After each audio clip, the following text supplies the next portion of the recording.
Hello, my name is Madison Nobbs, and I am the Executive Director of the Ketamine Assisted Therapy Association of Canada. We are a dynamic and innovative member-based not-for-profit organization that is focused on the advancement of ketamine-assisted therapy. We hold the vision of having this therapy be available in a safe, accessible, and responsible way across Canada, which includes outside of highly restricted and inaccessible hospital settings and in the safe hands of caring physicians and therapists. There is an incredible unmet need for effective treatments for depression, suicidality, and other mental health conditions. It is important that the regulation of ketamine and psychedelic medicines be ethical and carefully considered, as the impacts and outcomes on society will be great. As an organization, we are committed to providing a transparent and inclusive platform for these discussions to take place to encourage the most engagement and collaboration possible. We very much look forward to engaging with you all further.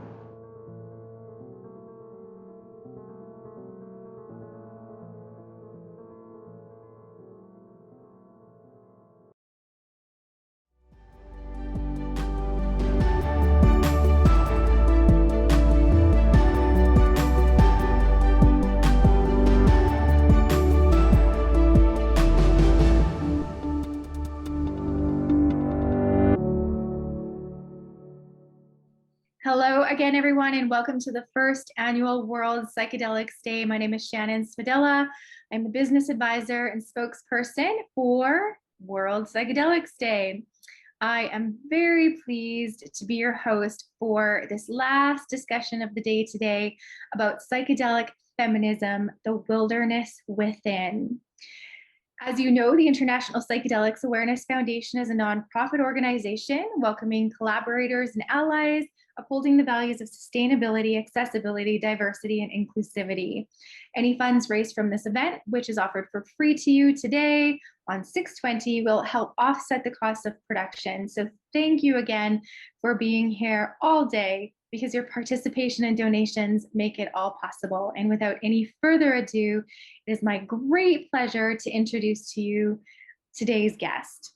Zoe Elena coined and popularized the term psychedelic feminism and founded the environmental feminism collective Cosmic Sister to champion the rights of women, wilderness, and wildlife, as well as the right to journey with psychoactive and psychedelic plants and fungi, our co-evolutionary allies. She advocates for intentional work with natural psychedelics as a way to jumpstart rapid personal and cultural revolution, leading to higher relationship with self, other humans, and all living things. So welcome, Zoe. Thank you for being here with us tonight. Thank you. Thank you so much for having me. It's so exciting to have you as the last panel of the day. And I even mentioned that I actually even changed my outfit just for you. That's great. That's great. No, I know. And I said, this is a nighttime goddess. So, and here I am in all this brightness, but it's dark here. So I had to put lights on. But, it works because really she's a moon goddess. So it's all good. And I definitely want to ask you a few questions about that and get into that as well. So before we get into Artemis, I just want to ask you, what is psychedelic feminism? People ask me that, and it's difficult to put into a really short, like elevator pitch kind of sentence. And there's a lot online about it, but essentially it's as simple as psychedelics and feminism. So feminism is not a simple thing.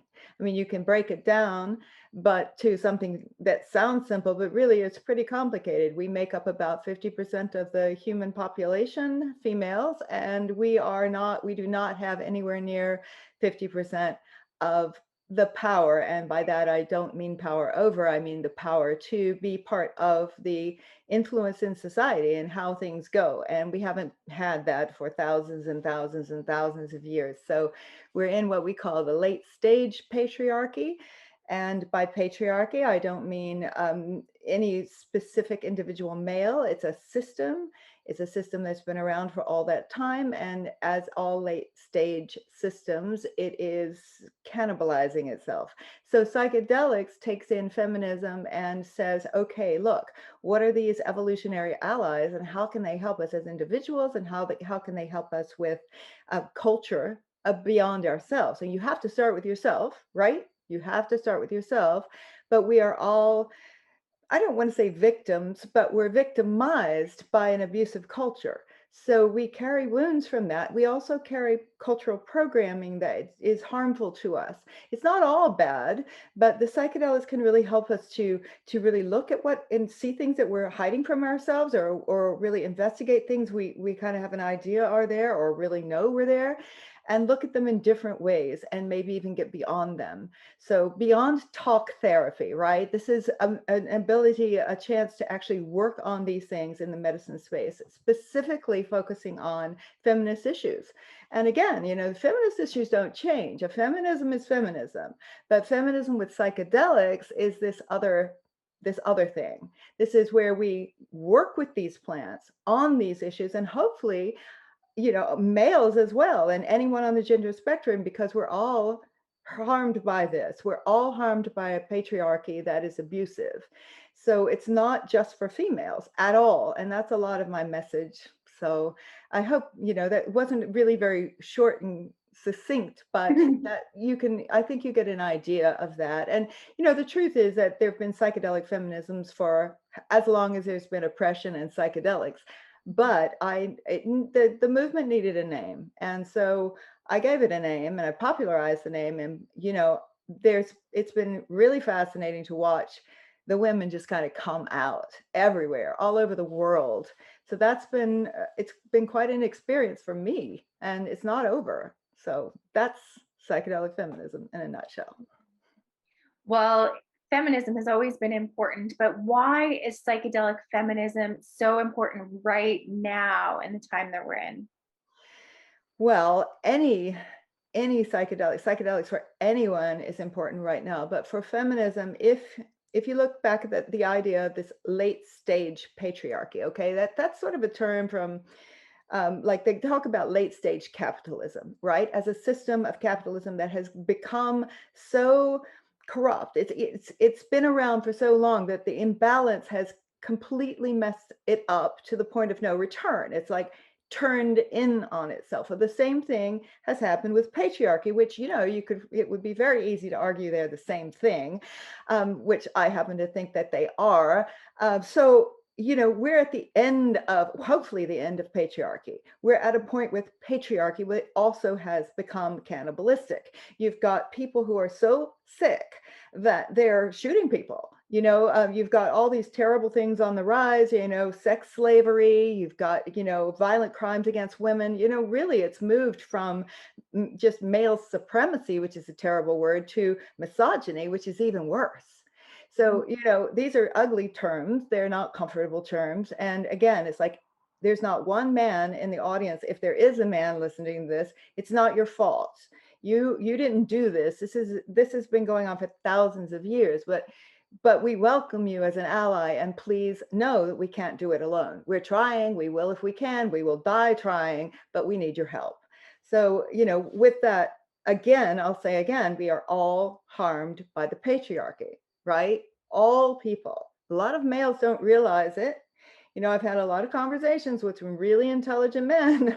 They don't see their own patriarchal wounds necessarily. If you speak with them, and especially with medicinal plants involved, right, there's things that start coming up and coming out, and then it's like, oh yes, and then it's all of a sudden an open conversation for everyone. So we really are all affected by this, and we are in relationship with one another, so it can't just be females working on it ourselves. It has to be both, or all, actually, because gender is a spectrum. So everybody in there needs to be working on this.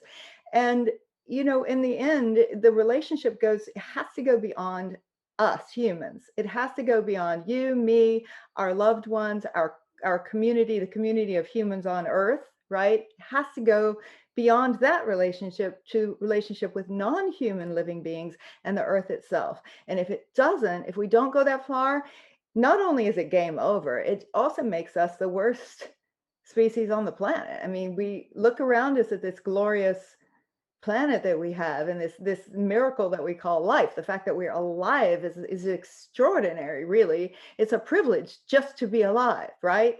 So if we can just look at it like that, that's the way I say it. Okay, this healing, empowerment, self-liberation, whatever you want to call it, all of these things that we're all talking about with psychedelics, none of it matters if we can't be in right relationship or high relationship. I like that word because, because of the high word, it's good, but in high relationship with the planet, and not just the planet. It's not an idea, it's real, it's life on Earth. We're only part of life on Earth. So some of what I talk about, there's ugly terms again, male supremacy, very ugly term, okay? But patriarchy at this point in time is male supremacy because we know better now. So if you are upholding these old ideas that we know are unhealthy and actually destroying everything, and you still hold on to them, then there's some seed in you that really does think that males are superior in some way. So we have to work on those. And these things are so deep rooted inside us that these medicines can help us to look. So part of my work is encouraging people to really look specifically at that. Like, what are your conditionings, programmings, your wounds, things you hold that are that have to do with feminism or have to do with patriarchy, and really looking at those, and not throwing everything out. I mean, all of our conditioning is not bad. We need some things to hold us together. Otherwise it's just chaos, right? But I think it's about discernment. And I think we hide things from ourselves, and that's why that's where the medicines come in. And really, it's all about love. I mean, isn't it? It's all about love. But we have a responsibility. We're the apex predators on this planet, and we're the reason that the planet is in the situation that it's in. It's no other reason. So we have to take responsibility. Otherwise, we're not grown-ups as a species, okay? It's not you, it's not me, it's us. So that's really where it is for me with psychedelic feminism. There's a couple of things I want to ask you on that, and one you already touched on, and then as I was thinking of asking, you actually answered the question. But it's, how do these medicines, these plant medicines, work with these wounds that people have in regards to the patriarchy, would be the first question, and then I'll let you answer that first, and then I'll go on to the second one. So how exactly do they work? Oh, well, we're all talking about this, and anyone who is listening, there's going to be a wide variety of people listening. Some people are just curious and thinking about maybe trying. Others are expert or certainly psychonauts, right? So I think what I'm interested in primarily in my work is intentional journeying. So I say journeying because that goes back into what most of this conversation I hope to be about, which is my indigenous ancestry. They were journeying with these medicines. So it's intentional. It's not just getting high to run around and, have a party. There's nothing wrong with that, by the way. And some healing can take place. And sometimes just being with people who you love and enjoying that is healing too. But it's like, you can go into a medicine space and you can ask yourself, why do I have trouble with relationships? I hear that one a lot, okay? With like a female saying, why do I have trouble with the male relationships? Why do I pick the wrong guy? Whatever it is they're dealing with, how do I have trouble trusting? Whatever those relationship questions are. I say, instead of asking that, that's a good question to ask, okay? But if you go into the root of the sexism issue, looking at how was I programmed to deal with relationships? How was I programmed? How was I taught? What was the media telling me? What was the entertainment telling me? What was the education system telling me? What were my parents telling me? What were my friends, everybody? What were they telling me that I needed in a man, let's say? And this is like a heterosexual relationship, obviously. I want to be, completely open with whoever is out there, any relationship. What were you taught? For me, I had to learn the hard way in a relationship that, fell apart in a really bad way over, was a devastating end to a long-term relationship, something that I didn't know about myself. And that was that I had been programmed to be loyal to the end, like to never give up on my man, right? And it kept me in a relationship that I should have left years before. And I did not, it was one of the things I had to look at in myself. It was the hardest thing to see, and I could not see it without these medicines. These medicines helped me find that. It's like going into the catacombs of your life, and that goes into the title of this, which is the wilderness within. This is the part within you, the inside part, the sort of, let's step back, okay? I just want to talk about psyche for a minute, because everything I do with the mythology part, or this archetypal psychology or creative mythology, however you want to call it, it all has to do with psyche. That is what psyche means. It's not mind, okay? Now we're talking about patriarchy. The idea of taking the word psyche and making it mind manifesting, is a classic patriarchal lens and misinterpretation of something far greater. Okay, it's far greater than that. The best, it's a foreign word. Okay, so one of the messages I like to say is, if that word doesn't exist in your language, that's telling you something about your culture. Okay, now you and I, we've talked about our heritage. We're not really British, and we're speaking English anyway. So, but whatever this language is, we have to borrow foreign terms, and we've borrowed a lot of Greek terms, by the way. So psyche actually means that which animates us as in our bodies. Okay, if we don't have a body, the psyche doesn't have anything to go in. Now, the Greeks thought that the psyche could go into the underworld and other places. Okay, that's another tangent. But our bodies without our psyches, oddly enough, are called vegetables, right? If you're in a hospital and you're not there anymore, or if you have to put a beloved, animal companion or animal friend to sleep, that when they leave that body, whatever they were is gone. It's not the body. Even if you love the body, like we love the body too. We depend on these bodies. Our psyches depend on these bodies to get around and be alive.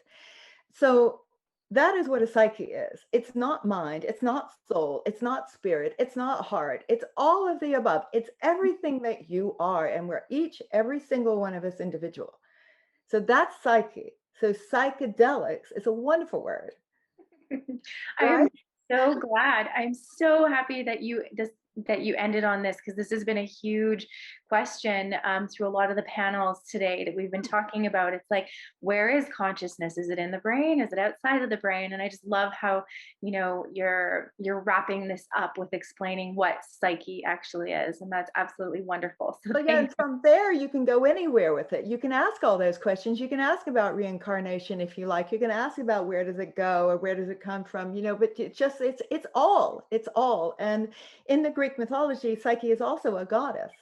So that's a different thing. That's a different tangent. It's a different talk. If we started to talk about Psyche's journey, we'd be here forever. But that's what these psychedelics are. They are Psyche's journeys.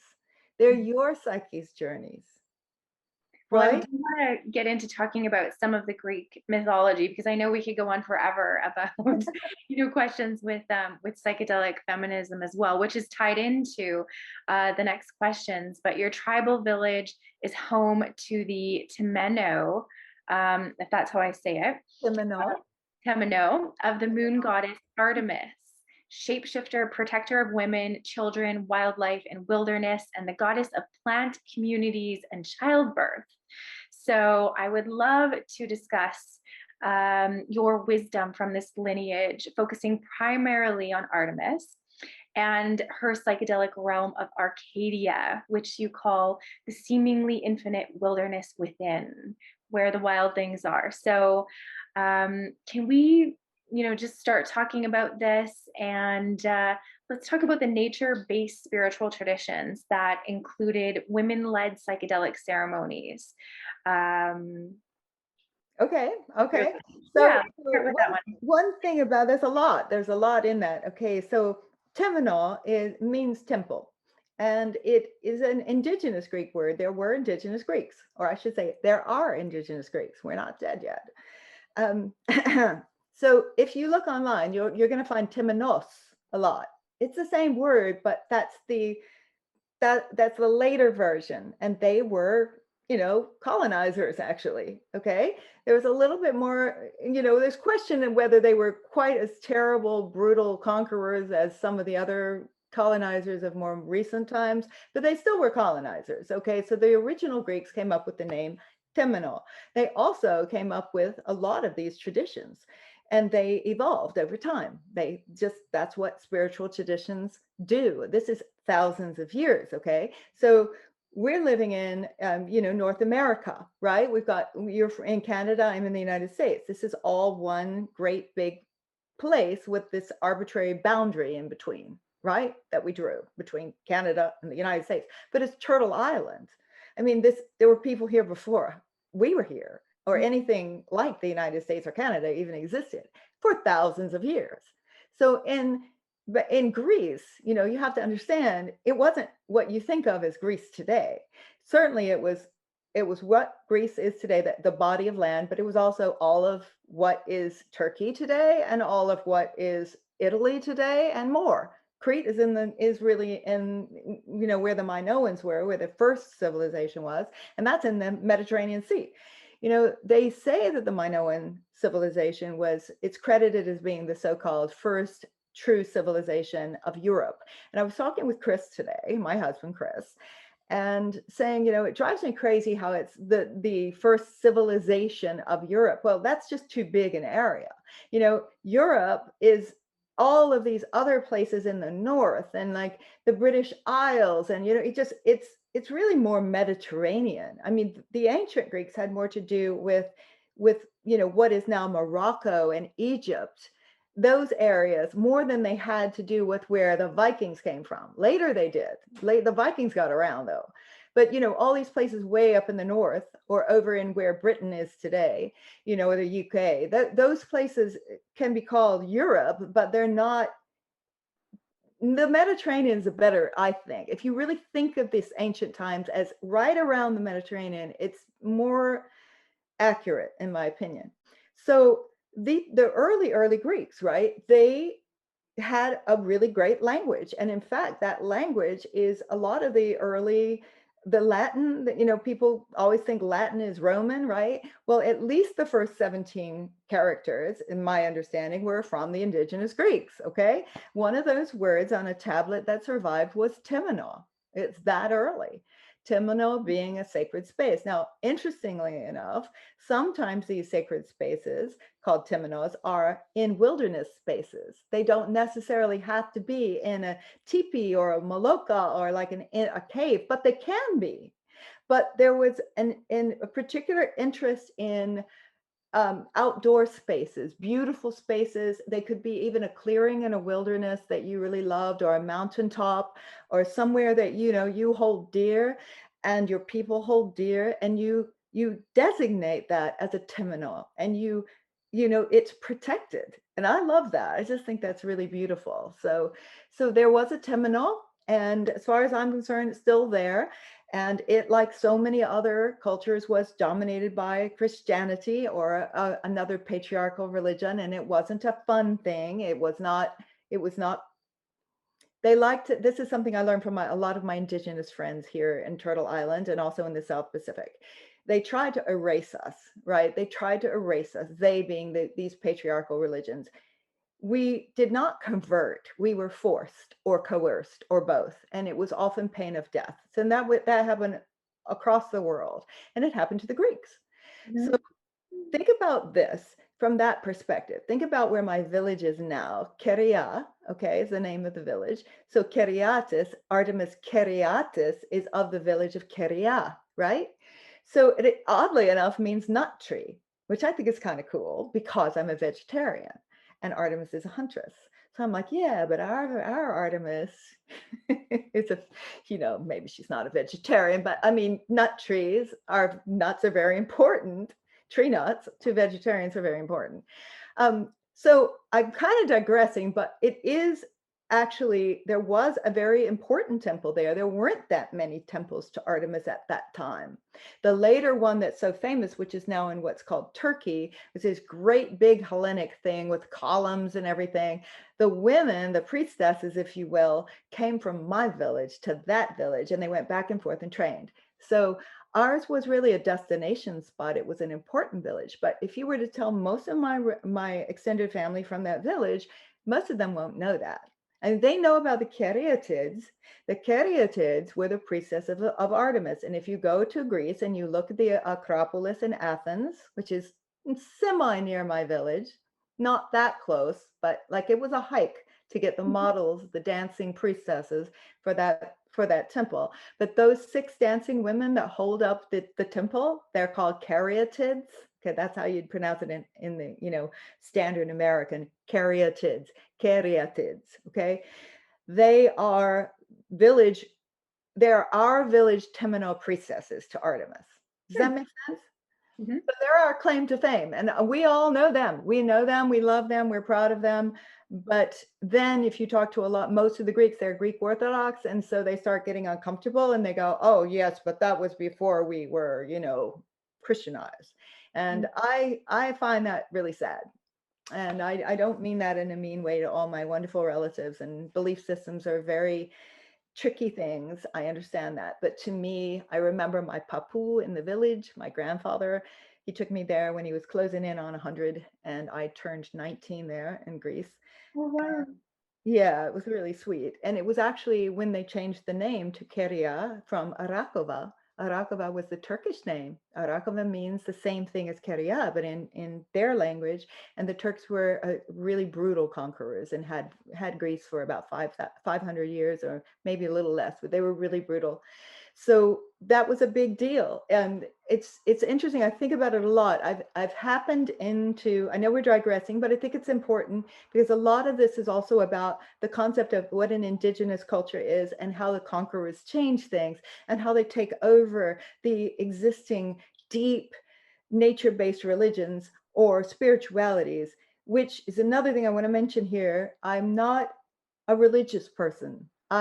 This is theology, and I in the sense that these are living entities to me, but I see it more as a spiritual language, or the language of psyche. Now you know what psyche means, right?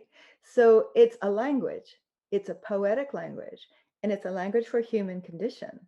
And with all universal languages, they are languages that everyone can relate to.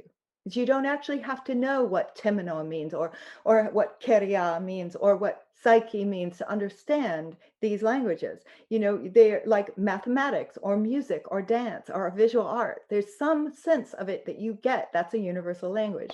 So what I'm talking about is looking at archetypal psychology, or the language of psyche, or creative mythology, and really thinking about it from a psychedelic perspective, because, as I like to say, the Greeks were tripping. Okay. Yeah. Which, by the way, they don't call themselves Greeks, or I should say, we don't call ourselves Greeks either. Greek was put on us by another conqueror. The Romans gave us the name Greece, and they don't even say Greece in Greece now today. Okay. It's Hellenic. Okay. We're Hellenic. If my mother taught me, we're very tribal people, and we're in diaspora all over the world. Okay. So, but oddly, my journey with this, and this is part of my ancestor medicine, it's part of my psychedelic work personally, but I'm not alone in this. A lot of people, you're doing this. I know you're doing this. Lots of people are looking into their ancestry and working with the plants to really go into it. And a lot of it is really, really difficult, and a lot of it's amazing. So I kind of try to balance it. But my tip off was, how is it that the Greeks are all over the world, and yet, my mom says to me, Ellenasise akademelos, and it means you're Greek and you haven't spoken. It's like, you may be brought up in Australia, but you're still Greek. We're still tribe. The Jews are like that. The Jewish people are like that. You're Jewish, you're tribe. It's like, it's very tribal. And I know other cultures are that way too. So I think that's very interesting about human nature. So in that sense, this language of the psyche, this particular one comes from my culture, but other cultures have these too. And they are full of wisdom, and it's ancient wisdom. It's deep ancient wisdom that humans created that was developed over thousands of years. So it's not some like comic book character, okay? It's not like Wonder Woman.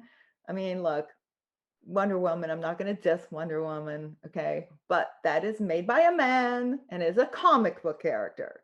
Mm-hmm. And it's also a cultural appropriation, but we won't go there.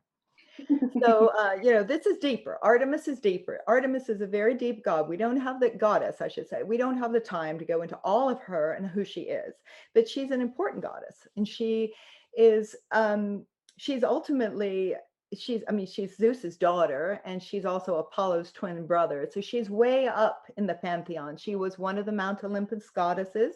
On Mount Olympus, they had the 6 goddesses and 6 gods, and they sat at the table in a balanced way. And their seating arrangement also had to do with who they were and what they represented. And all of this, you can go on and get into the detail of it. But in focusing on Artemis, the wilderness within, I think part of why I chose Artemis was because I think you were doing a panel about reconnecting with nature. Isn't that right?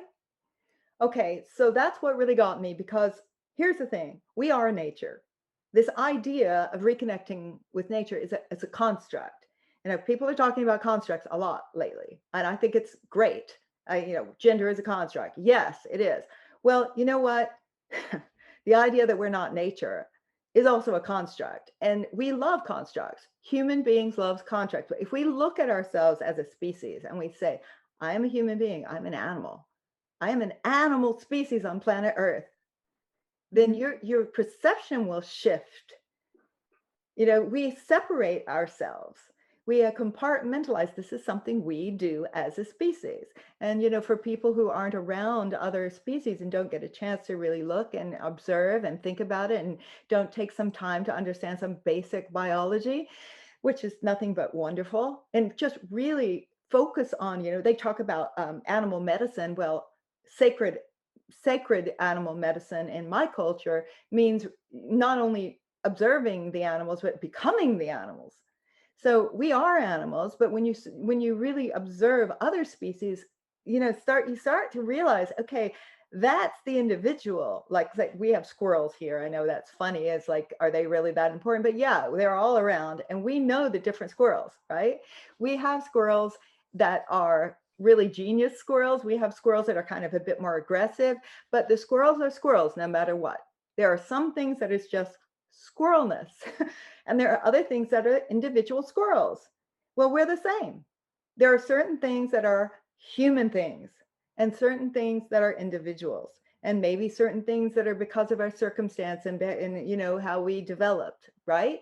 But ultimately, until we really begin to look at ourselves as humans in that way, we're never going to understand ourselves.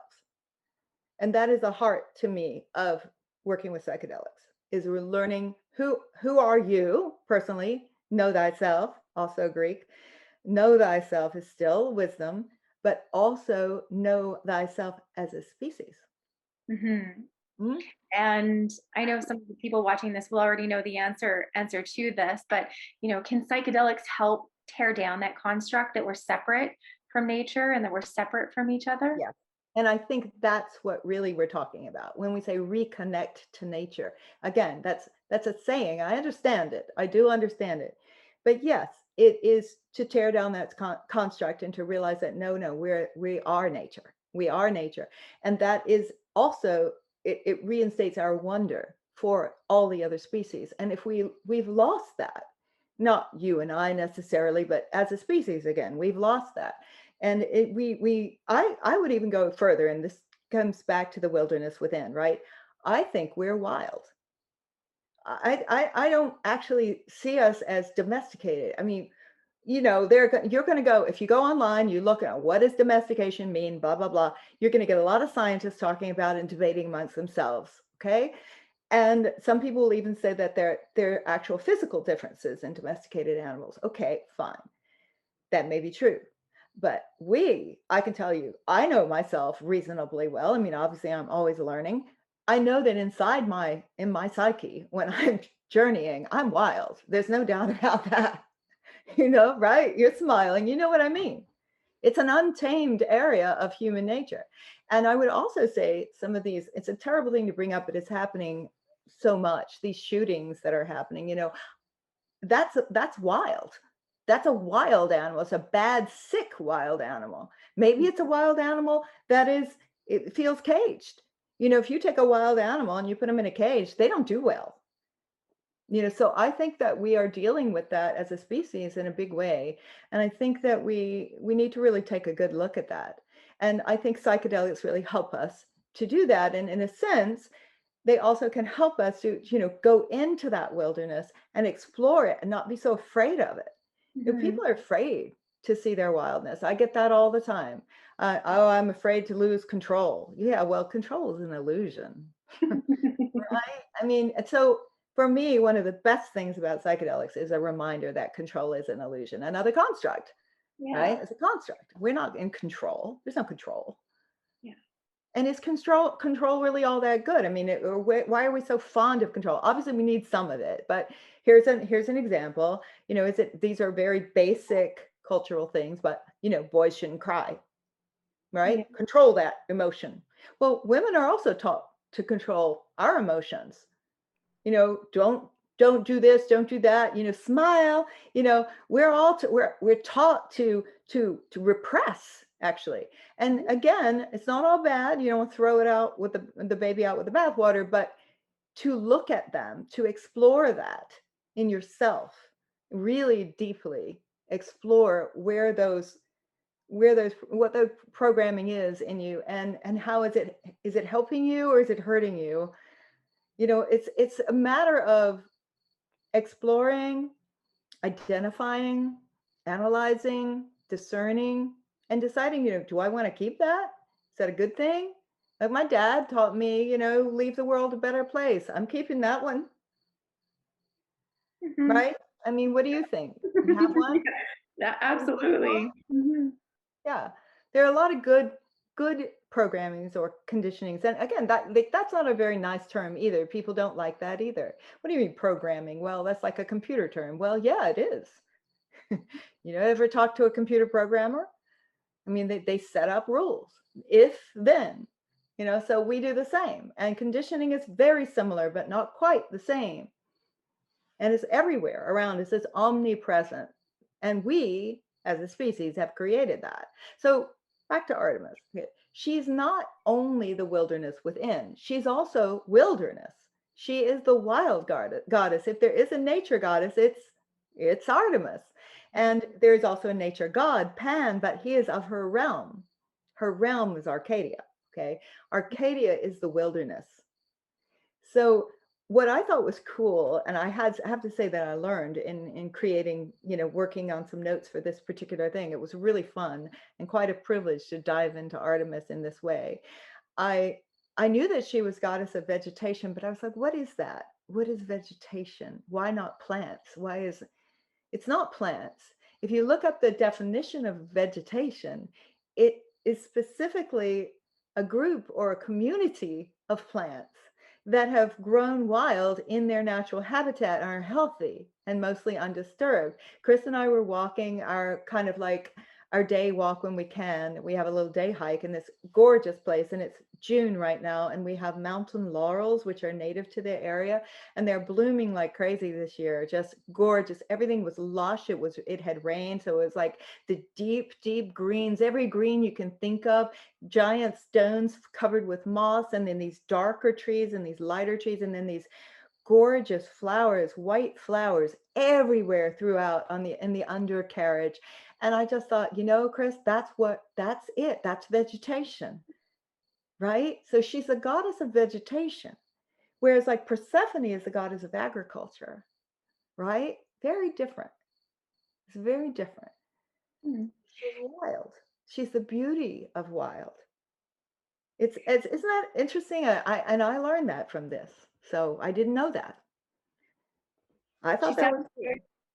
She sounds very interesting. And I think also in your notes, you wrote that she was the goddess of childbirth, wasn't she? Yes, and she actually, because it comes into her protector role, she's very much about women and girls, right? And so part of that would be childbirth. And when you look at the thing that she's a moon, right? She is a moon goddess.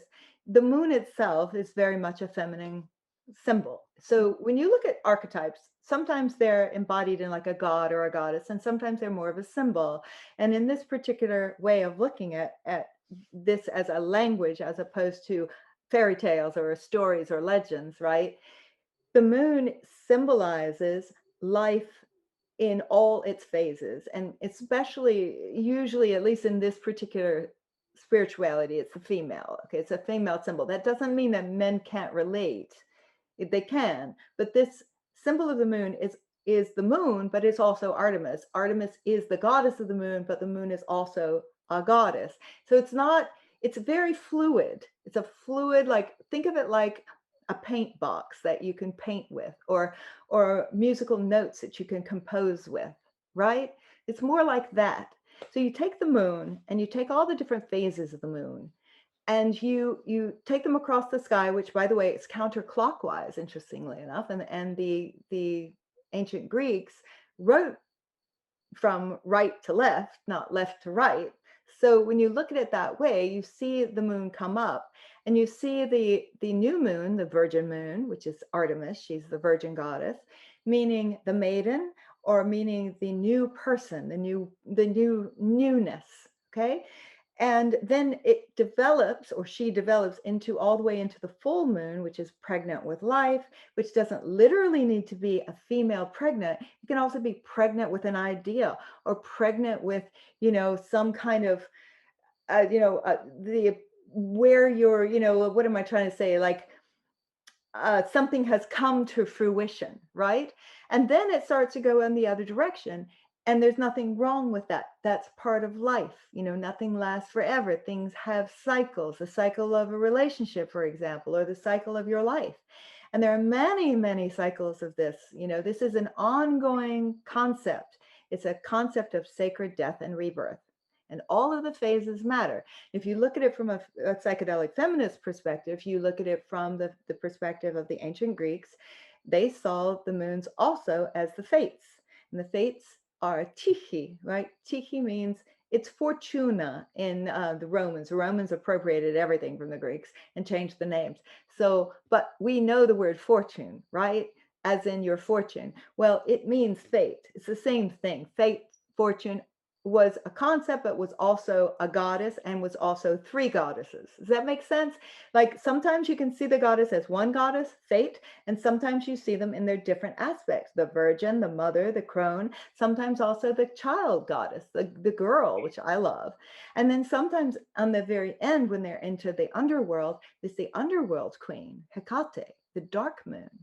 But none of them are wrong or bad or better. They're all part of life, and they continue. So from the childbirth perspective, you and I have talked about how, many, if left to natural devices, most women who are menstruating will kind of go with the moons, right? So the ancients knew this. They noticed that. That must have been very magical to the early humans, that females can only have children when they can menstruate, and that they menstruate in, relationship with the moon. And that's pretty cool, right? So with Artemis being a moon goddess, this is a big part of who she is. And so she is very involved with all of the aspects of being female, which would include childbirth. But it's not just midwifing babies, or human babies. She cares about all babies. She cares about all of the wildlife babies as well. She's a protector, especially of wildlife babies, which I love that. I think that's amazing, right? I mean, so it goes beyond humans. There's no separation. And if there is, then you have to look at the myth that you're looking at, and think about when was it written and who wrote it. And it's going to be a male, trust me. They see it through a lens. There's a lens that, these tales are told. Well, I'm telling it through a feminist lens, and this is my heritage. I feel this. It's in my DNA. Okay. So this so midwifery, from a different perspective, if it's not an actual baby, like a physical, you're having a baby, it can also be something else. Like there could be midwives helping you to birth a book. I have a friend, Elizabeth Bath. She's one of the Cosmic Sisters. She had a wonderful workshop called Birthing Your Book. You know, we birth many things. We birth, there's many things you can birth, but the idea of that is also a midwife, right? So she helps you with that. She's not necessarily a creative goddess like Aphrodite is sort of more the creative goddess, but she is somebody who helps you through that birth. And it might also be a death and a rebirth that she's helping you birth after a death as part of that cycle. So I think that in a nutshell, that's her midwife aspect. When you talk about the moon and it makes me think of ritual and ceremony. I'm so intrigued to find out if do you know of any rituals or ceremonies involving psychedelics that happened in ancient Greece? I'm just wondering, like, what did they do for ritual and ceremony psychedelics? The most famous ones were the mysteries, and they were the mysteries, which basically means secret, and mysterios. And they're mysteries for a reason. I mean, part of me has been really debating sharing this because I feel like these are my people's mysteries. However, there's this book that shall not be named that has become very popular in the psychedelic scene that triggers me, trigger warning for me. Because not only is the author not of Greek descent, but he also has never tried a psychedelic in his life. And I think that ought to disqualify him for being, a speaker in the psychedelic scene right there. But he has made a lot of money on my people, and he's got it all wrong. And in so many ways. So I don't remember, why did I come up with that? You might want to cut this part out. Let me say this again, but I get distracted by that. That's what I mean by I get triggered by that. Yes, the mysteries. It's all about the mysteries, his book. And without getting lost in how upset I am by that, because it is absolutely across the cultural appropriation line in so many ways. That is also, there's a feminist issue here too, because these were women-led ceremonies about divine female archetypes. Okay, everybody knows that who studies this. These are not new ideas. This is not, he acts like it's new. It's not new either, but he totally misses it because it's not about what they were drinking. That's not what it's about. You can debate all you like. Nobody's got a time machine. There's a lot of art and artifacts that are botanical. There are a lot of hints. What we know is they were doing something. They were working with something, probably many things. I mean, like the Shipibo people in the Amazon, who I've spent a lot of time with, the masters who make their own medicine, and most of them do, they put different plants into the brew depending on what they want. You have to have at least two. You have to have the ayahuasca vine, and you have to have the chacruna or something like it to put into to make the ayahuasca work. But sometimes you'll put something else, like a little toei. Toei isn't always bad. I got over my PTSD with toei in the brew. Wasn't a lot, it was just the right amount. So the Greeks also had brews, and I know they totally work with poppies for sure, but they they were expert working with these plants, because that's what people do with plants. They tinker with them, they create things with them. I'm married to an ethnobotanist, so I know all about that. So they were working with plants, and they were working with psychoactive. They also have psychoactive mushrooms, psychedelic mushrooms specifically. So we know we had them. Probably ergot. I mean, there's a group of people trying to say that's been discredited, but I would beg to differ. Based on the art, I think it's there. I think it's very obviously in the art, and I think this psychedelic language that I'm talking about is also a type of an art, and it's as obvious as ever. Okay, so let's look back at the wilderness within, because we could talk about many goddesses and how they relate to psychedelic culture in ancient Greeks, but look at Arcadia, right? I said where the wild things are in the description because I thought people will understand that. But I love the book. It came out the year before I was born, and for me it was a very special book, and I spent a lot of time in the forest, and I also had the closest thing to wolves as you would ever want. And if you remember the beginning, it's the night Max wore his wolf suit and caused all kinds of mischief. Then that very night, a forest grew and grew and grew, and he ends up where the wild things are. Well, hello, isn't that Arcadia? Of course it is. Arcadia is full of interesting beasts. Pan is there.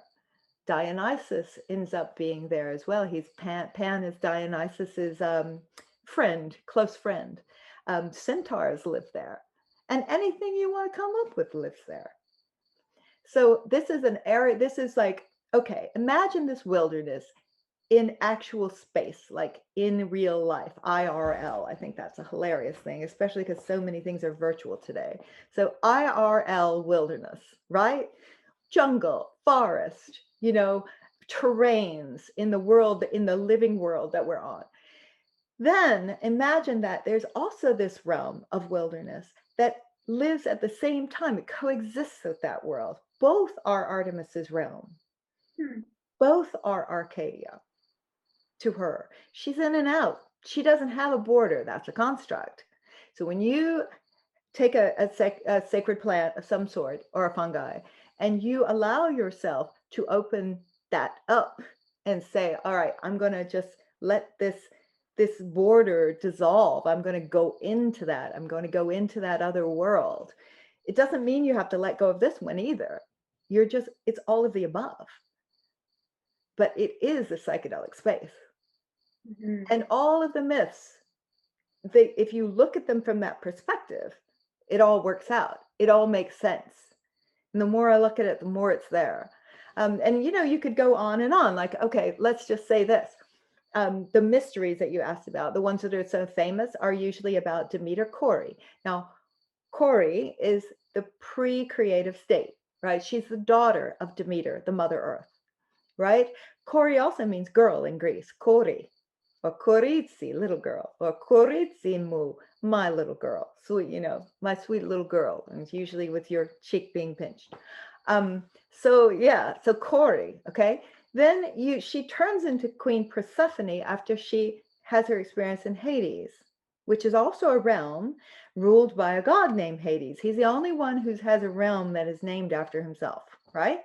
So when she's down there, she becomes herself.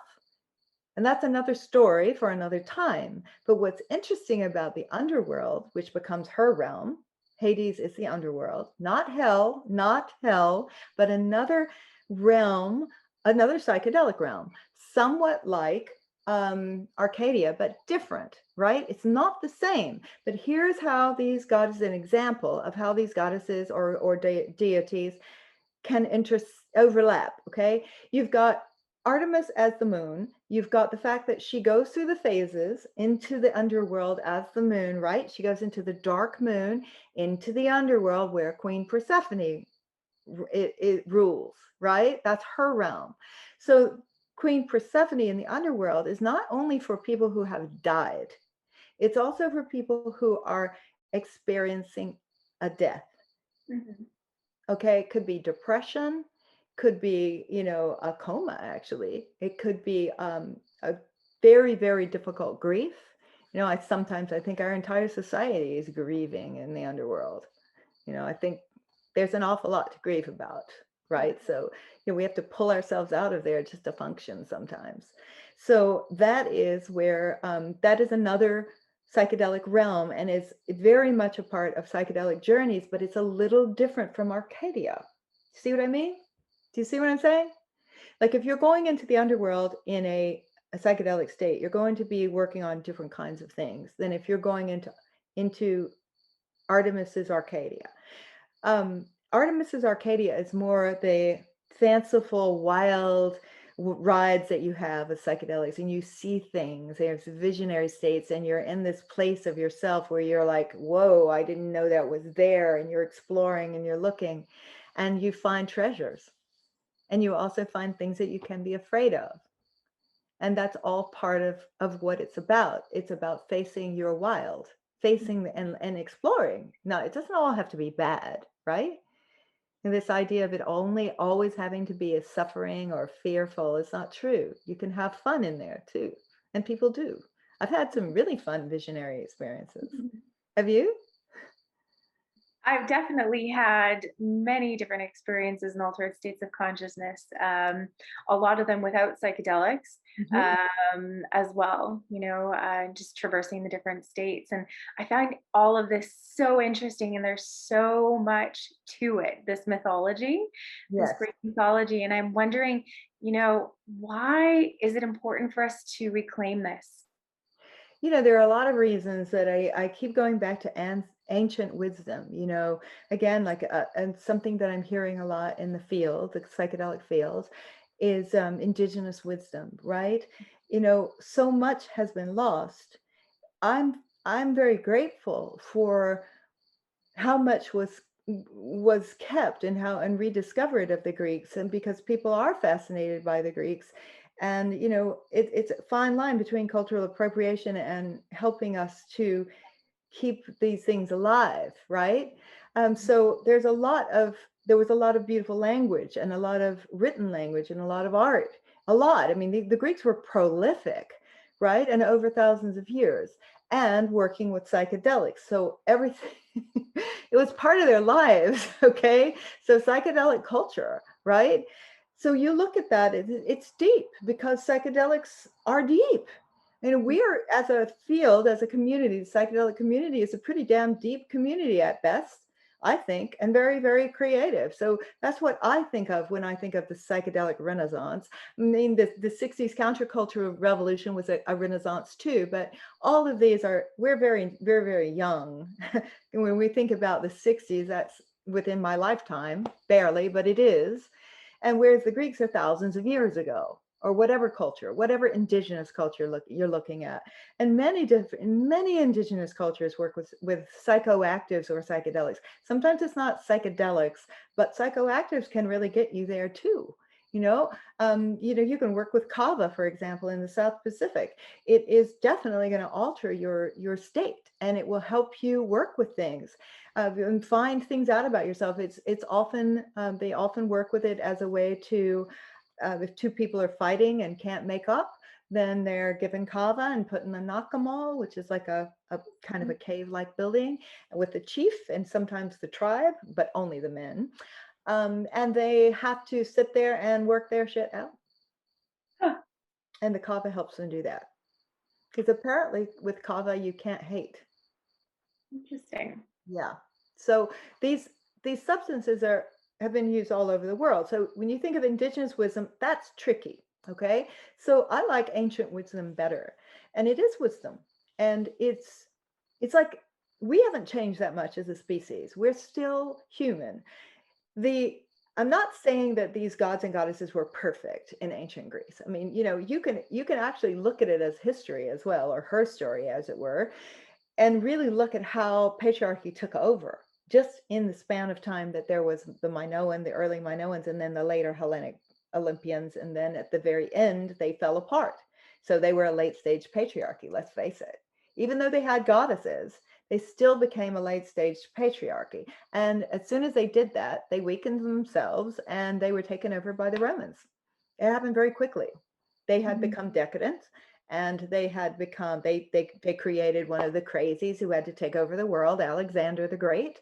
That happened at the very end of the civilization. It's right there in front of us. you know History repeats itself. But if you go back, you can really see when things are oh, this is a good example. It's not Artemis, but it's a good example. Back to Corey Persephone, I thought about the book that shall not be named, and one of the things that the author missed entirely was that not only were these goddesses and female divinities what the mysteries were about, the myth of Demeter losing her daughter, her beloved daughter, being stolen and taken to the underworld, and she was given a pomegranate seed. She knew what that was. She chose to stay there. She ate the seed. Then the rest of it is about Demeter mourning and saying, using whatever power she could. And this is the earth goddess we're talking about here. This is not a small goddess. And yet she couldn't get her daughter back because Zeus, the father god, the patriarch, had let this happen. Mm. So even though they were goddesses, they were still dealing with patriarchy. So when somebody comes along and takes that myth and the mysteries and misses that, that's upsetting to me. That's upsetting to me as a woman. That's upsetting to me as a Greek woman. And that's upsetting to me as a psychedelic feminist. You know, it's just, I'm not saying the author's a bad person, but there's an apology that needs to happen. Okay. And also there's a little education that needs to happen, because the mysteries were around that myth. That was part of what they were. And there were probably many mysteries, is my guess. Okay. That this is the one that we have some relics left and we talk about a lot. We know that it was Demeter Persephone. We know that it was that myth. We know that that was about the death and rebirth of the earth itself, and a metaphor, right? And as children, we're taught that in school. This is how the seasons came to be. But it's so much deeper than that. So much deeper. Think about Persephone as the queen of the underworld, where the psyches go in transition. Remember what psyche means, right? That which animates us. So it's deeper. It's so much deeper. And that's why I thought it was kind of curious that when she comes out of the underworld to be with her mother in the springtime, she is the goddess of agriculture. She brings the food to people. She taught humans how to grow food, right, as opposed to forage. Whereas Artemis is entirely different. She's a wild child. She's running through the forest. She wants you to be wild. She wants you to touch that wildness and let it go a little bit. Be yourself a little bit. We have this tendency to close in. Sometimes this is one of the, I think, most healing things about psychedelics, is to remind us that those are, in fact, there are constructs that we are controlling ourselves. And again, not a bad thing. You don't want people walking around like completely out of control. That would be a disaster. But it's a release. It's a release, and you find things that you've hidden from yourself. We have this incredible mind. Dennis calls it the monkey mind. We have a mind that is extraordinary and also causes us a lot of trouble, right? And there are a lot of things that we do. We compartmentalize. I know that Kathleen wanted us to talk about sexual misconduct in the psychedelic space. This might be a good segue. Yeah, for yeah, sure. yeah. People have. What was the question exactly? It was to do with Artemis. Yeah, well, she's a protector archetype, right? So Yes. how might she respond to sexual misconduct in the psychedelic space? As we know, this is a very large and controversial topic right now in the space. So how would Artemis respond? Well, before I answer that, I think this is part of the same thing I was saying. It's just the way we compartmentalize. People ask me a lot about, how can, we just survived the Trump years here, and somebody once asked me in a public forum, how can somebody work with psychedelics and still be a Trumpster? It's a very good question. And I meditated on that with plants. And this is what I came up with. It's not an answer, but I realized here's one that I know really well, that I've observed for a long time. How can men who are otherwise quite intelligent, often very educated, lovely, work with plant medicines a lot, maybe even have healed really difficult stuff, addictions, suicidal tendencies, or great deep depression, having survived abuse, maybe a parent that abused them, or the loss of some kind of terrible trauma. Really difficult stuff. Okay. They've really healed them and they've become this amazing person. However, they have not dealt with their sexism yet. So they continue, it's not everybody, but there are many men who do this, continue to act in these terribly sexist, which is the same as male supremacist ways towards females. And they don't know, I'm giving them the benefit of the doubt and saying they don't know what they're doing. But I suspect some people just have no conscience, but that's just hard for me to relate to. So let's just give them that. Let's just say they don't realize what they're doing. But there's a willful ignorance there, right? It's not just ignorance, it's willful ignorance, because feminism has been around again since I've been born, and I'm no youngster anymore. We should be further along, especially in a group, a subculture that professes to be seeking enlightenment or seeking to be a better person, right? So where is the disconnect with those men that are working with plant medicines and then lead a ceremony or support other women even in the scene, but demand that they flirt back to them or demand that they sleep with them, or they're they're leading a ceremony and they tell some young woman, oh, you're special, and you could be a great shaman, and all you have to do is sleep with me. This stuff is going on like it's not new. None of it is new. It's been going on forever, right? But with psychedelics involved, I think it's just even more horrific. And so the question is, how do these men not notice that about themselves? How do they still behave in these ways and still be taking plant medicines, working with plant medicines? How are they missing that? It's like a blind spot, right? So what is that and how does that function? I don't have the answer, but I do believe this comes down to intention. It's another really interesting thing I came up with for this about Artemis. I told you I was a vegetarian, so I don't really, and I'm a wildlife activist, so I don't really dig the part about hunting. She is a huntress. She's an archer, right? I thought, yeah, but the archery is a metaphor too. It is like Sagittarius. You think Sagittarius, archer? Sagittarius is a creature of her realm. That's the truth. It's a centaur, lives in Arcadia. So she is an archer. She never misses. That is also about intention. It's a goal. And it's ancient wisdom. It's not a chance that she's an archer. It's not chance. She's given that because it's part of who she is as a divine archetype, right? So when you're going into these wild spaces, it's always a good idea to have intention, right? It helps you not get lost. And I think that these men and anyone else working with things, I think I don't want to touch upon racism, but racism walks hand in hand with sexism in many ways, quite similar, in the sense that, it's a construct, the idea that males are superior, or the idea that one particular type of human is superior than the other. These are constructs. There's no science there. But the reality of how we experience these things in our life, sexism and racism, is very real indeed, and very ugly and very hurtful and destructive. Not a good aspect of humanity. We need to get beyond it. And I will further say that we need to get beyond not just sexism, not just racism, but we need to get beyond human supremacism. Or human supremacy, I should say. We need to get beyond that, where we stop looking at ourselves as more important, more superior than the other creatures on the planet.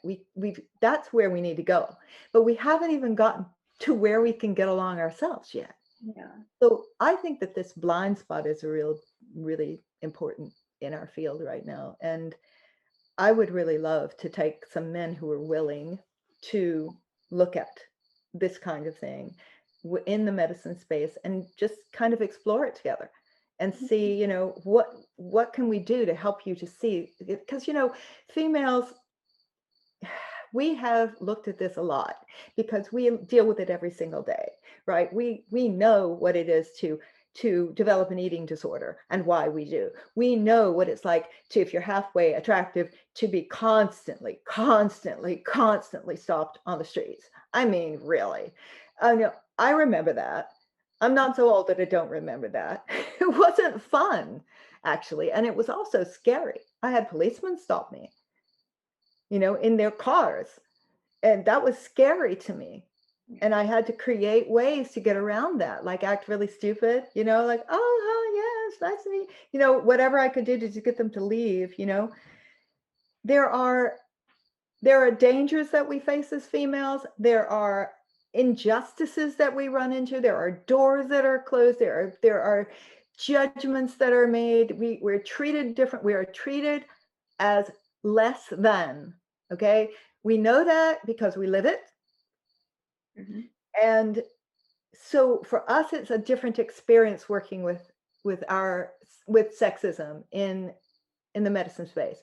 For a man I guess the popular phrase is male privilege, okay, but it's at this point almost been used so many times that it doesn't have any effect. So, but the idea of, I'm not saying that males haven't had their share of problem. Remember, all people are harmed by patriarchy. All people, right? I just don't think they've spent as much time, for the most part, looking at that. And I think it's because they have male privilege. They don't have to. They don't run up against these walls in quite the same way as much as we do. So it's a little easier to just sidestep, So I think we can help some of these men with that because it's there. I mean, they have it just as much as we are. They're victims of sexism in a different way because they've been taught to be a certain way, and they're just humans. This idea of gender programming, it sucks. Men have had to endure this as well. They're just as programmed, and we're in relationship with each other. So okay, let's step back on that. If there's a blind spot, if a man, here's another one I see a lot in the space, and just in general, you see it you have a sexist culture. You take a slice out of that pie and you create psychedelic culture, right? Mm-hmm. It's still a slice of the big patriarchal pie. Mm-hmm. So unless we work on it together to make it better than the other part of the pie, then it won't be. And it will eat itself up and will just be another mess. It'll just fall apart. All the men will take all the positions, they'll take all the money. That's what they're doing right now. There are a few really good, great guys out there that are actually stepping up. And here's the only thing I've come up with is this. And this is, what would Artemis do? We embody these archetypes. They are us. They are an expression of us. So this is what I would do, okay, as Artemis, or this is Artemis speaking through me. It's just an idea. I feel like, hold on, let me turn that off. Okay. If there are these blind spots, right? And if we can help each other out, we need to, this is something that, we talk about programming, right? We talk about how media and other things can make something popular, can popularize the idea of a particular beauty ideal, for example, and then all the males follow that beauty ideal. And then if you don't happen into that beauty ideal, then it's too bad for you. Mm-hmm. Your whole life will be affected by that. Okay. That is something that is programmed in their heads, whether they know it or not. All right. So, and I'm sure there's a lot of males out there going, no, that's bullshit. But there's probably a lot of males out there going, yes, that's true. That's true. That's true. And the women are, right. And males also deal with this. Females are also taught ideals of what a man should be. We're taught this, I would like to bring up, this is what Artemis would do. I would like to bring back honor in a male as one of the coolest, sexiest things that a man can have, right? Like, not the car. Who cares what the guy drives? What is it? How much money the guy? Who cares? Is he honorable? Mm-hmm. And honor is action. It's not an idea. It's not talking about honor. It's action. It's honorable action. So with the specifics of the sexual misconduct in the psychedelic space, we all are going to have to, we're going to have to come together on this one, Mm-hmm. and help to, how do I put it? This is a really new thought, because you asked me this question. How do we encourage each other to put that out there as something that we admire, that we seek, that we want in a mate, in a friend, in a colleague? Honor, right? And that includes, treating women right. Yeah. It includes looking and learning, and doesn't mean trying to, this is something I saw in the natural products industry. Oh my goodness. When the Me Too movement happened, this guy comes out of the blue and he's like, he has an audience. All of a sudden, he's the savior of women. He's going to be the savior. He's going to change it all. I mean, clueless, right? Sweetheart, sweet, good thought, but clueless. So males aren't that. The action I'm talking about is not do our work for us. Like, we know feminism better than you. You don't know what it's like. You do not know what it's like to be female, period. Okay. we're here to help you understand it, but don't try to do it yourself, is what I'm trying to say. Actions can be things like fund us, you know, donate to our work, lift our voices, get us media, give us speaking positions, credit us, credit us. Yeah. Credit compensation. This is, consent, credit, compensations, the 3 C's. There they are. These are actionable items. Look, take time to do it. Don't just say, oh, we didn't have time, so we did another mantle. Not good enough. I called someone very wonderful out recently, and I don't even believe in call out culture unless it's really extreme, but to me it was extreme. It was a mantle about that book that shall not be mentioned. 6 men, not one Greek, and they were talking about the mysteries, which, remember, were female-led and were about divine feminine archetypes who were dealing with patriarchy. That is unacceptable. So the action is what? Don't do that again. Learn not to do that. It's not good enough to go, oh, well, we got to go on air. We got a mantle. Well, we'll do better next time. No. Do it right from now on. Now.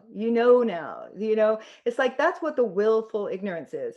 This idea of, we have these little cell phones now, right? These mobile phones that are little devices to the world. All we have to do when we want to know something, like a statistic, like, okay, how many girls were stolen last year and killed in the fill in the blank, would give a region, anything. Almost every statistic is there on your phone. Use the microphone, ask questions to the little Google.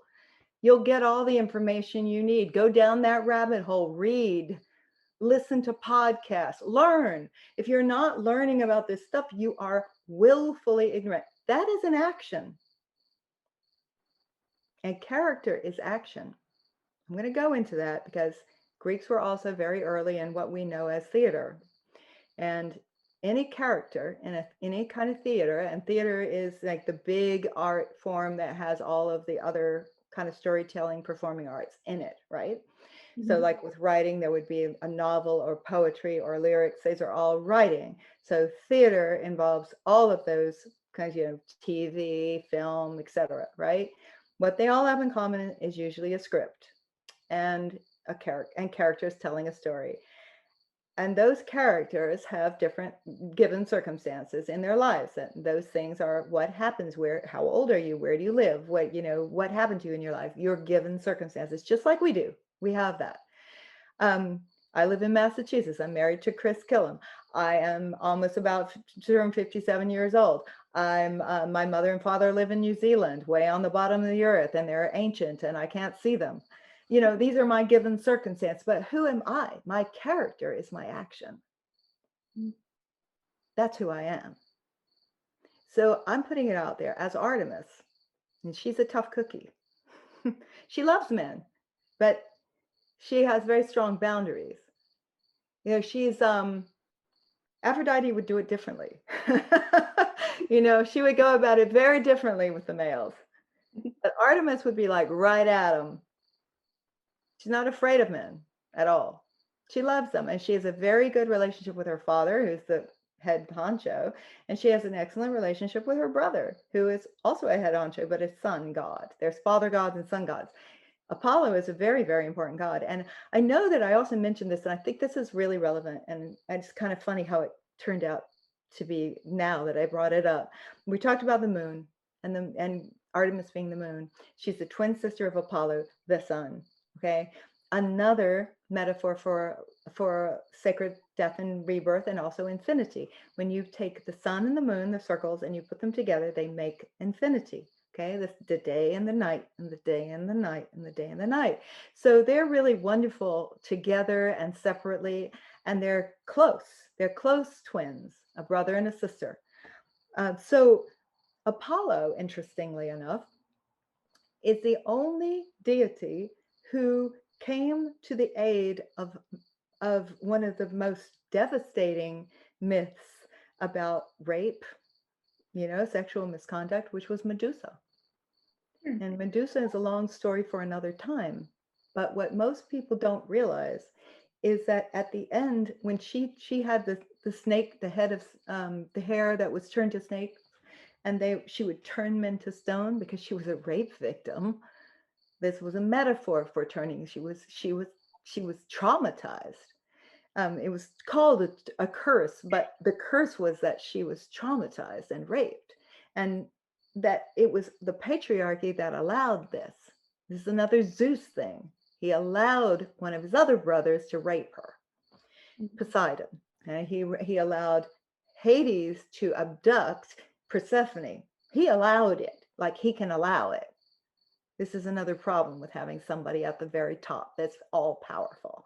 They make bad decisions, So when Medusa, who did nothing, she was just beautiful. When she was raped, she was raped by, I am telling the story, Poseidon comes from the sea, turns himself into a horse because he can. She's turned into a mare, I believe, by Zeus. And Poseidon, as a horse, because he can turn into a horse, chases her until he catches her, and he rapes her for a long period of time. But he does it on Athena's temple. Now, Athena is a virgin goddess also, and she's a very powerful goddess. She's also a daughter of Zeus, like Artemis, okay? They're half sisters. She is so horrified by what is going on her temple, and in general what's going on, and she's so frustrated with what she's seeing, and she can't do anything about it because it's a father god, and her father gave him permission, and she's a goddess, and she can't do anything about it. So she turns Medusa's hair to snake. She curses Medusa. She curses the rape victim. And that is a real statement of femininity under patriarchy. It's what we do to each other. But here's where it gets really interesting. Now, you go through Medusa is Medusa for a long time, and many heroes try to kill her and all of this. But finally, the hero comes along, and his story is that he's going to kill the bad, horrible monster Medusa. And, that's the one you usually see with him holding her head, right? When her head is severed, her blood drips to the earth, and Apollo, not Artemis, not Athena, Apollo, a male deity, who is the all-seeing eye, right? He's the oracle. He sees all. He's witnessed all of this. He said he is the only one who comes to her aid, and he turns her, or allows her to turn her severed head, and the blood as it hits the earth turns to Pegasus. Mm. And Pegasus leads his chariot across the sky. So it's a death and rebirth story. And it's a male. So for all you wonderful men out there who have made it to the end of this, I congratulate you for listening if you have. It's men are wonderful. And that was a man of action, honorable action.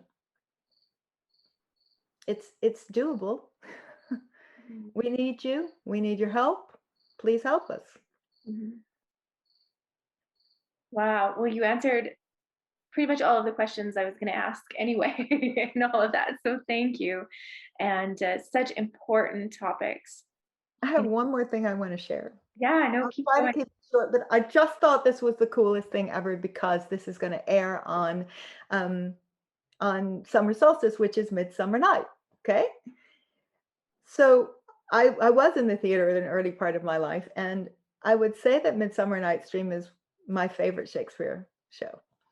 And I knew that they were sort of semi-Greek gods and goddesses, but I'd forgotten. I was rusty. So I thought, okay, I've been talking about appropriation. Well, isn't that appropriation? Well, yes, it is. But why does that one not bother me? Well, one reason is it's a genius. It's a masterpiece. That's one reason. Also, because the women in it are wonderful. The women in Midsummer Night's Dream They're great. So he gave us wonderful roles to play. He understood women. So there are a lot of reasons why I give him a pass. Like I'm the one who's the judge and jury here. But I give him a pass, me personally, because it's brilliant. And it is actually about the ancient Greeks. And what I learned in looking it up for this is that it in his era, right, in Elizabethan times in England, they actually really were very into the ancient Greek myths. Like it was a renaissance of that. Like most people knew about them. Mm-hmm. So for him, it was a way to quickly get into the storyline by kind of borrowing these archetypes. And so he could just get right into the drama. And people kind of were like, oh, Titania, she's kind of like Artemis. Oh, okay, so Oberon, he's kind of like this. And where are they? They're in an enchanted forest. They're in wilderness. And they're given a potion by Puck. Puck gives them this thing that makes them all fall in love with the wrong person. They're in an altered state. And they have a wild ride. And they learn about love. And what does he say at the end? Oh, what fools these mortals be. I just thought that was really relevant in a sense, because it is midsummer and the boundaries of the wilderness, the two worlds of Arcadia, are very, very fluid at this time. So enjoy. Mm-hmm. Absolutely. Perfect time. And being conscious of time, I know we only have you for a few more minutes here. I do have one more question that I want to ask you. And it's just about, what are your hopes for the future of plant medicine and psychedelics? From a healing perspective, access for all. That's one. For the field, as in the psychedelic field that you and I are part of, more diversity. Mm. And beyond the idea of ancestry, that too, definitely. But diversity of thought, diversity of times of life, all different ages should be present on the stage. Mm-hmm. If there's a speaking event, it needs just more diversity. More diversity is life. Okay, it's healthy. It's wonderful. We need more. So for males, actionable honor. Okay, action is character. For Indigenous people, for us to think about for Indigenous people, credit and compensation. If we're going to make money on anything from someone else's culture, they need to be invited to the conversation and they need to be credited for it and they need to be compensated in some way. It's like you open a great big ayahuasca retreat down or iboga retreat in Costa Rica or Mexico where it's not where it's from. So you're taking that away from them. It's not a bad thing because you're giving it access to these medicines to many people. That's great. However, if you really don't want to go to the Amazon region where these people are, who came up with these traditions and this medicine, then at the very, very least, you must take a large chunk, a generous chunk of the profits and donate it back in some way that really makes a difference. I'm putting somebody through college, a young Shipibo girl that I don't have a lot of money, but it's an amazing experience. It's one of the things I'm most proud of in my entire life. It's been nothing but amazing to do that. Just something real to help the people. So that where they rise up, so that they take the conversation and they lead the conversation. The people who are, it's like the Greek thing is very interesting in that book. It mirrors this idea with females too. Until we are in a different state now than even 100 years ago. Now we can get a college degree. I saw this amazing picture on running through LinkedIn of this year's Harvard Law School graduates, all Black women. Okay, it was just the Black women who graduated this year Harvard Law. I loved that. It was a slew of them. I mean, I don't know, 25 maybe, standing on the steps, giving their game, look. And it was like, wow, that is great. See, now those women are not going to go out in the world and they're going to make it a better place. And so they're in a different place now. And when my aunt Lelia back in the day went to Columbia University to study law, there were 5 women and only 2 of them made it through because it was that brutal. So things are changing a little bit, but the same thing with Indigenous people. As they rise, I should say, as we rise, because I do identify as Indigenous and diaspora. We didn't have a choice. We had to leave. We were fleeing for our lives, okay? But as we become strong again and we find our culture again, and we want to be the ones who are the spokespeople for this culture. We appreciate the people who've helped to keep it alive and have taught me, for instance. My teachers were not Greek. The people who taught me about this were brilliant people, and some of them are still alive and still working, and they're in their 80s now, but none of them are Greek, and they're amazing. They get it, okay? They pass it to me. Now it's my turn to pass it on, right? So lift up the people. Don't leave them behind. Don't just take it all for yourself. It's okay. I think it's okay to work with these medicines, but you definitely have to give back. And the last one is for investors. Okay, so we've talked about healing, access for all.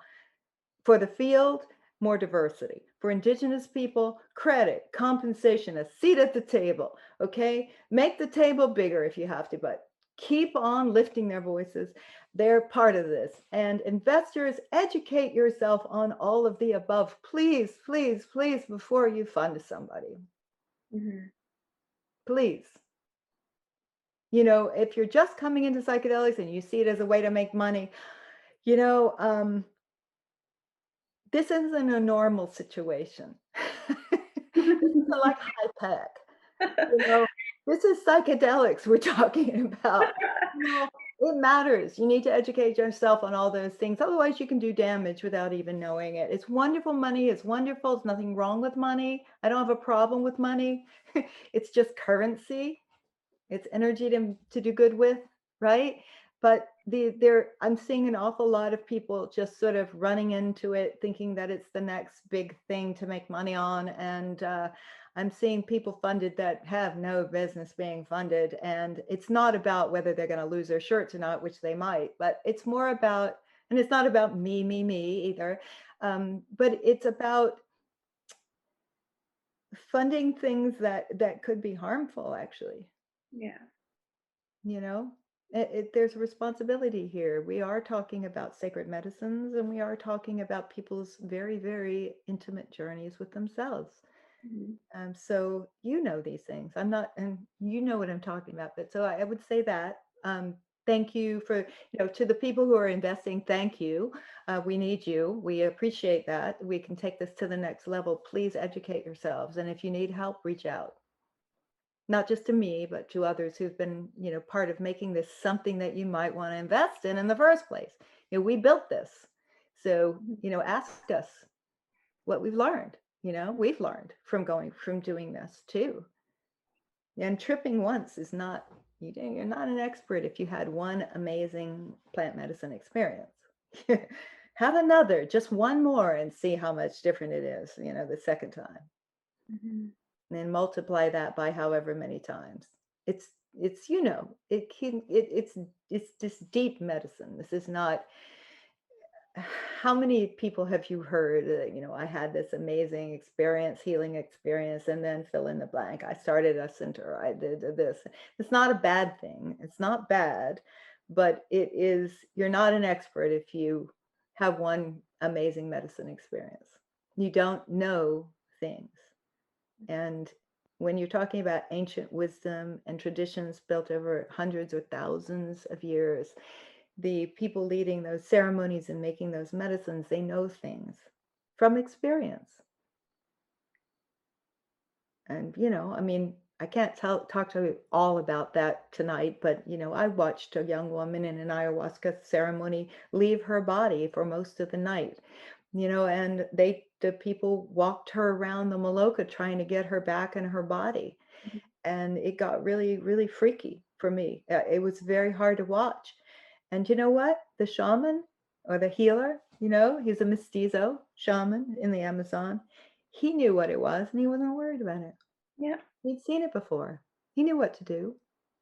They know what to do because they've seen it. It's been passed down. And if they don't know, if something new, they talk to another medicine person and say, hey, I had this thing happen.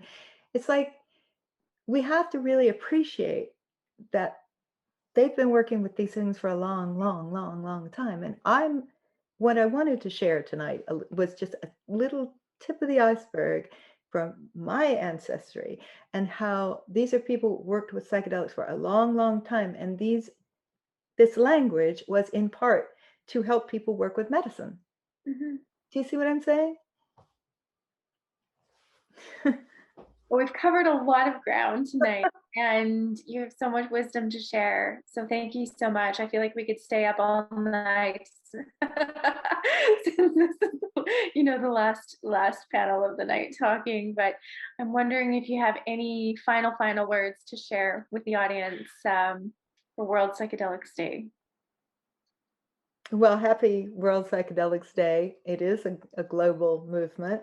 I'm privileged really to be in a position to have people reaching out from all over the world. And I love watching that.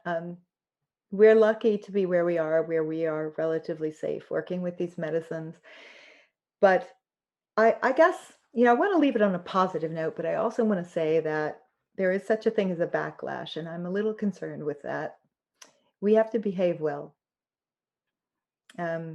Or the powers that be will squash this movement like they've squashed others. This is just how it works. And anybody who knows history knows that, especially feminism. It's happened to feminism many times. There have been many waves and backlash eras. And in general, there have been backlash eras and breakout eras. This is a breakout era. Like, the 20s, right? The roaring 20s, that was a breakout era. And they're not isolated either. It takes a while to get a breakout era to happen. The 60s were a breakout era. They were responding to a backlash era. The 50s were very repressive. So if we do this well, if we represent the medicine beautifully, if we don't do things like sexual misconduct and like have the news full of horrible, horrible examples of that, if we don't turn it into some corporate fiasco, if we don't, instead of doing the don'ts, like look at the things we can do. We need to do the good things. We need to be examples of how wonderful a movement can be. We need to represent the medicine. So that's for everybody. And none of us are perfect. We're just humans. But yeah, try. Just know that you represent this movement. Every single person in not just people who are spokespeople who are on like panels and whatnot, but if you have an experience with mushrooms and it changes your life and it really helps you and you go back to see your family, you're representing the medicine. Think about that. Yeah. Think about it in everything you do. I guess that's my message. Represent beautifully. That's a beautiful message. And it's been such a pleasure speaking with you here tonight, Zoe. It's always a pleasure speaking with you. And I thank you so much for sharing your wisdom. So what a wonderful and important discussion. And that wraps up our panel on the topic of psychedelic feminism and actually wraps up World Psychedelics Day. So thank you so much for being here with us tonight, Zoe. Much love to you. Thank you. Thank you for being you were my Hestia and my Ariadne. You were my sister. Oh, well, much love to you. And like I said, it's always a pleasure. And thank you for everything you're doing in the space. So, Thank you, sweetheart. yeah. Love. Good night, everybody. Good night, everyone. And thank you for joining us for World Psychedelics Day. Thank you to all of the speakers of the day, the sponsors, and of course, everyone who tuned in to watch. Those of you who watched the whole day, congratulations. And remember, we will have replays. So we'll see you again next year on 6/20. Happy World Psychedelics Day.